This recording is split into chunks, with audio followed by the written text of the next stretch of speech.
Hello, नमस्कार दोस्तों। आज हम बात करेंगे एचडीएफसी बैंक के स्टॉक के बारे में और जानेंगे इसके इम्पोर्टेंट सपोर्ट और टारगेट के बारे में।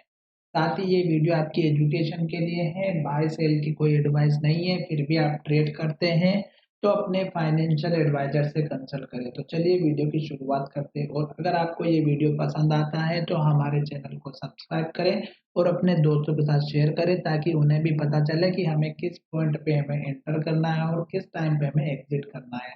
अब यहाँ पर देखिएगा, मैंने इस स्टॉक के ऊपर आज के दिन वीडियो को बनाया। मैंने 2-3 दिन पहले भी स्टॉक के ऊपर वीडियो बनाया था और कहा था कि स्टॉक जब तक हमारा रेड कैंडल बनाता है और लो बनाता रहता है तब तक हमें वेट करना है।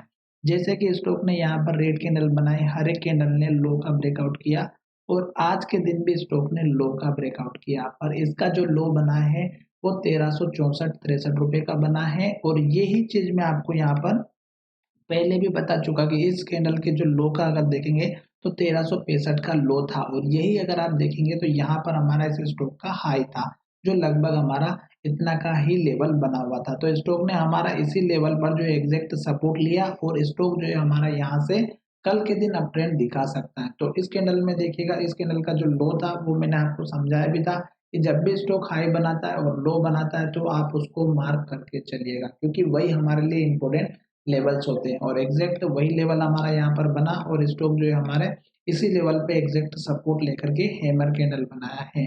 तो अब स्टॉक में आपको कल क्या करना है, अगर स्टॉक हमारे इस कैंडल के हाई का ब्रेकआउट करता है जो लगभग 1391 का है तो आपको टारगेट कौन सा रखना है वो बताऊंगा।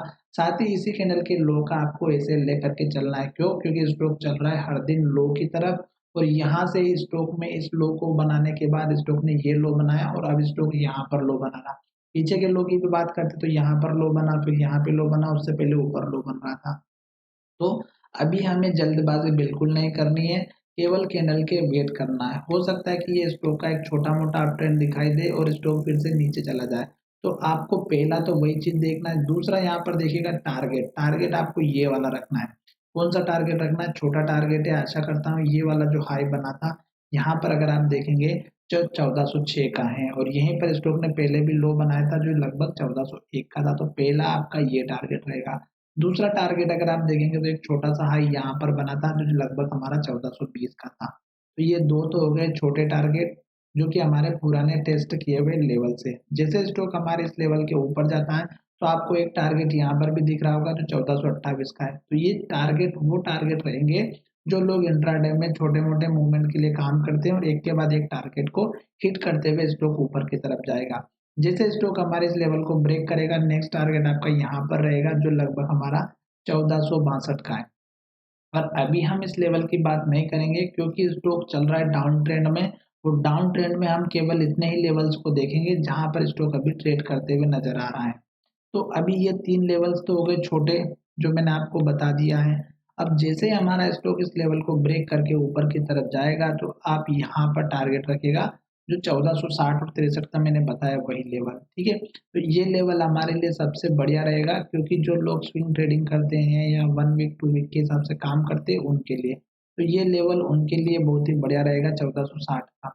3 छोटे लेवल इंट्राडे वालों के लिए बता दिया, स्टॉप लॉस मैंने बता दिया क्योंकि स्टॉक अभी चल रहा है डाउन ट्रेंड में। क्यों? क्योंकि स्टॉक में जो गिरावट आई उसके बाद निफ्टी में गिरावट आई, निफ्टी में गिरावट आने के बाद स्टॉक के सभी स्टॉक में गिरावट आई और जब से स्टॉक अभी तक संभला नहीं है, तो स्टॉक अभी तक संभल नहीं पाया। अब यहाँ पर मुझे लग रहा है कि पॉजिटिव हैमर कैंडल बनी है जो कि हमारे लिए बहुत ही बढ़िया है। और ये जो कैंडल बनी है यहाँ पर अगर वॉल्यूम देखेंगे तो वॉल्यूम भी बहुत बढ़िया आया है जो पॉजिटिव इंडिकेशन देता है कि जब भी किसी सपोर्ट के पास स्टॉक में वॉल्यूम ज़्यादा आता है तो स्टॉक में एक अपट्रेंड जरूर देखने को मिलता है। अब हम बात कर लेते हैं एक और टारगेट की जो कि हमारे लिए बहुत ही बढ़िया दिखाई दे रहा है। तो वो आप यहाँ पर देख सकते हैं कि स्टॉक ने ये एक लो बनाया था जिसमें हमारा ये यहाँ पर हाई बना था। तो ये एक लेवल आप रख सकते हैं, थोड़ा सा बड़ा है पर ज़्यादा बड़ा भी नहीं है क्योंकि स्टॉक में अगर आप देखेंगे तो ये 1530 के आसपास का लेवल है। अब ये 1530 का लेवल इम्पोर्टेंट क्यों है ये मैं आपको समझा देता हूँ। जब स्टॉक ने हाई बनाया था, गिरावट आई, यहाँ तक आई, फिर स्टॉक ऊपर गया, फिर नीचे आया, फिर स्टॉक ऊपर गया, फिर नीचे आया, फिर स्टॉक ऊपर गया, फिर नीचे आया। तो इसने इस लेवल को तोड़ा और जब स्टॉक ऊपर जाने के लिए गया तो ये इस लेवल तक ही रुक गया 50 के आसपास, 1550 के आसपास। तो इसलिए ये लेवल हमारे लिए इम्पोर्टेंट बन जाता है। तो 1330 से 1530 से लेके 1550 के बीच का आप अपना इम्पोर्टेंट लेवल लेकर के चलिएगा, और ये लेवल आपको तभी हिट होते हुए नजर आएंगे जब स्टॉक हमारा एक के बाद एक ऊपर टारगेट देंगे। अगर हमारा स्टॉक इस लेवल को लो को तोड़ेगा तो स्टॉक में गिरावट फर्दर कंटिन्यू रहेगी। फिर स्टॉक में मैंने आपको सपोर्ट लेवल एक इस कैंडल की लो का और एक इस कैंडल की लो का बताया, छोटा लेवल यहाँ पर भी है। फिर ये इस लेवल को होल्ड नहीं कर पाएगा क्योंकि ये इतना मजबूत नहीं दिखाई दे रहा, जो कि 1333 के आसपास का है। तो ये मैं आपका लास्ट का सपोर्ट लेवल भी बता देता हूँ जो यहाँ पर बना हुआ है। तो ये चीज़ आप देखिएगा 1270 की है। आशा करता हूँ कि ये वीडियो आपको अच्छे से समझ में आएगा, और कल के दिन इस स्टॉक में एक अपट्रेंड देखने को जरूर मिलेगा अगर हाई ब्रेकआउट होता है तो, क्योंकि वॉल्यूम हमारे लिए पॉजिटिव इंडिकेशन देता हुआ नजर आ रहा है। तो चलिए वीडियो का विराम करते हैं। धन्यवाद, मिलेंगे नई वीडियो में।